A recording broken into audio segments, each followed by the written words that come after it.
Hi friends, how are you all? This is Anita. ఈరోజు నేను మీకు టమాటా రసం మేము ఎలా పెట్టుకుంటామో చూపిస్తాను. ఫస్ట్ ఈ రసానికి మనకి రసం పౌడర్ కావాలి కదా. దానికోసం కొన్ని ధనియాలు, కొన్ని కందిపప్పు, కొన్ని మిరియాలు, కొంత జీలకర్ర, ఇవి కొంచెము దోరగా వేయించుకొని పౌడర్ చేసుకోవాలి. తర్వాత చిన్నులపాయ, అల్లం, ఇవి కూడా కొంచెం మెత్తగా దంచుకోవాలి. ఇవి మొత్తం రసం పౌడర్ కిందకు వస్తుంది.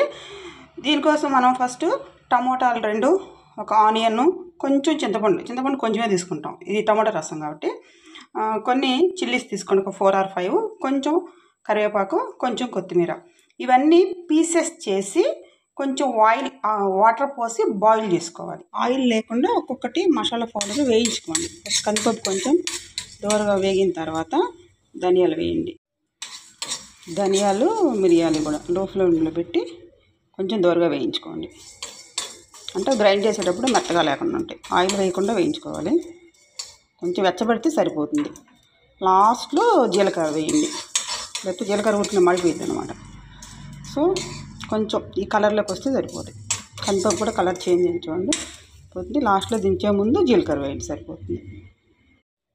లాస్ట్లో జీలకర్ర వేసి ఒకసారి తిప్పండి, అది ఉడికి వెచ్చబడిపోయింది అనమాట. ఇవన్నీ తీసుకొని మంచిగా గ్రైండ్ చేసుకోండి.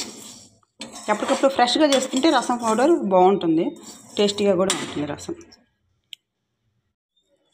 అన్ని రోట్లో వేసుకొని దంచుకోండి మంచిగా.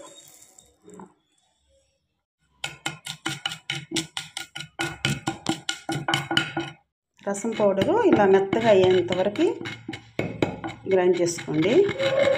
కానీ రసం పౌడర్ దంచేటప్పుడు స్మెల్ వస్తుంది, చాలా బాగుంటుంది ఆ స్మెల్. అది ఆస్వాదించాల్సిందే. జీలకర్ర, ధనియాలు, మిరియాలు అన్నీ కలిపి ఉంటాయి కదా, అందులో కొంచెం మనం హీట్ చేస్తాం కదా వాటిని, స్మెల్ చాలా బాగుంటుంది. ఇది కొంచెం బాగా మెత్తగా అయిన తర్వాత చిన్నులపాయ, అల్లం వేసేసుకోండి. ఇది కూడా వేసేసి మెత్తగా దంచేసుకోండి. ఇలా అల్లం, చిన్నులపాయ కూడా మెత్తగా అయ్యేంతవరకు దంచుకోండి. ఇప్పుడు మసాలా పౌడర్ అనేది మనకు రెడీ అయిపోయింది అనమాట. ఈ స్పైసెస్ కోసమేనండి ఆ పోర్చుగీస్ వాళ్ళు ఇండియాకి వచ్చింది. రసం పౌడరు ప్రిపేర్ చేసుకున్న తర్వాత ఫస్ట్ ఒక డిష్ తీసుకొని దాంట్లోకి టమాటోస్ వేసుకోండి. అలాగే కట్ చేసిన onion pieces and green chillies cut చేసుకొని వాటితో పాటు ఒక ఎండుమిరపకాయ కూడా తుంచేయండి, ఒకటి వేయండి చాలు వేసుకోండి. అలాగే కొత్తిమీర, కరివేపాకు, ఇవి కూడా వేసేసేయండి. అండ్ ఇందాక మనం మసాలా పౌడర్ దంచుకున్నాం కూడా, అది కూడా వేసేసేయండి. ఒక 1/2 స్పూను పసుపు, కొంచెం కారం కూడా వేయాలి. ఇవన్నీ వేస్తేనే ఆ ఫ్లేవర్ వస్తుంది అనమాట. ఇవన్నీ వేసి కొంచెం ఇవి మునిగేంత వరకు కొంచెం వాటర్ పోసుకోండి. కొంచెం వాటర్ పోసేసి చింతపండు కూడా ఉంది, మర్చిపోయాం, చింతపండు కూడా వేసేసుకోవాలి. ఇవన్నీ వేసి ఇవన్నీ కొంచెం ఉడకాలన్నమాట, లైట్గా బాయిల్ అవ్వాలి వాటర్లో. ఇలా అన్నీ కొంచెం ఒక 5 minutes ఉడకాలన్నమాట వాటర్లో. చల్లారిన తర్వాత మనకి ఎంత వాటర్ కావాలో అంత పోసుకోవాలి. ఉడకబెట్టిన ఈ పీసెస్ అన్నీ కొంచెం చల్లారిన తర్వాత ఇంకొంచెం వాటర్ పోసేసుకొని దాన్ని మెత్తగా మనం పిసుకోవాలన్నమాట. ఎంత మెత్తగా దీన్ని స్మాష్ చేస్తే మనకి రసంలో అంతా కలిసిపోయి అప్పుడు మంచి టేస్ట్ వస్తుంది అనమాట. తర్వాత వేరే దాంట్లో షిఫ్ట్ చేసుకొని కొంచెం ఎక్కువ వాటర్ పోసేసుకొని తాలింపు పెట్టేసుకుంటాం. ఇలా ఒక పెద్ద డిష్లోకి మనం షిఫ్ట్ చేసుకొని ఇంకొంచెం వాటర్ పోసుకొని ఆ క్వాంటిటీని బట్టి మనం ఎన్ని టమాటోస్ అవన్నీ వేసామో దాన్ని బట్టి కొంచెం వాటర్ పోసేసుకొని దీంట్లో పోపు చేసుకొని దీంట్లో పోపు వేద్దాం.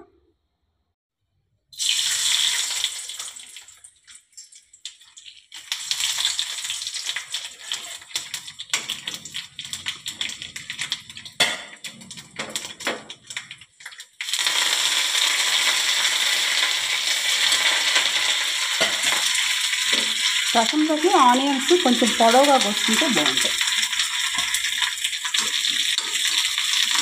తాలింపు అంతా మంచిగా వేగిన తర్వాత దీన్ని ఇందాక మనం రసం డిష్ ఉంది కదా, దీంట్లో పోసేసుకోవాలి. పోపు దీంట్లో వేసుకొని ఇంక ఈ రసం బాగా మరుగుతుంది అన్నమాట.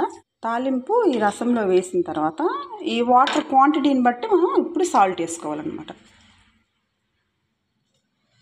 అంటే ఫస్ట్లోనే వేస్తే మనకు క్వాంటిటీ తెలియదు కదా, ఎంత వాటర్ పోస్తాం ఇది అనేది. కొంచెం అదంతా స్మాష్ చేసిన తర్వాత మనం సరిపడా వాటర్ పోసుకొని ఇప్పుడు సాల్ట్ వేసుకోవాలన్నమాట. ఇది బాగా మరిగిన తర్వాత ఇంకా ఆపేసేసుకోండి. రసం ఇలా మరుగుతున్నప్పుడు లాస్ట్లో కొంచెము కరివేపాకు కొత్తిమీర వేసేసుకుంటే వేడి వేడి రసం రెడీ అయిపోతుంది అన్నమాట. అంటే రసంలోకి ఏదైనా ఫ్రై ఉంటే బాగుంటుంది. నేను అరటికాయ వేపుడు చేశాను అనమాట. బంగాళదుంప వేపుడైతే ఇంకా బాగుంటుంది, కానీ నేను కాశీ వెళ్ళినప్పుడు బంగాళదుంపని అక్కడ వదిలేసి వచ్చాను అనమాట. సో దాని బదులు నేను అరటికాయ వేపుడే తింటుంటాను.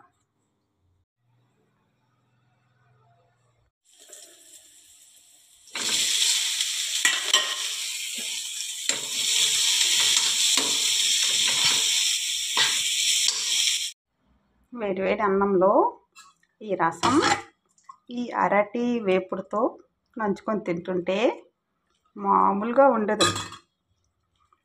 ఏదని చెప్పండి, తినాలనిపిస్తుందా? మీరు తీసుకోండి. వీడియో మీకు నచ్చినట్లయితే లైక్ చేయండి, షేర్ చేయండి, మా ఛానల్ని సబ్స్క్రైబ్ చేసుకోండి. Thank you for watching.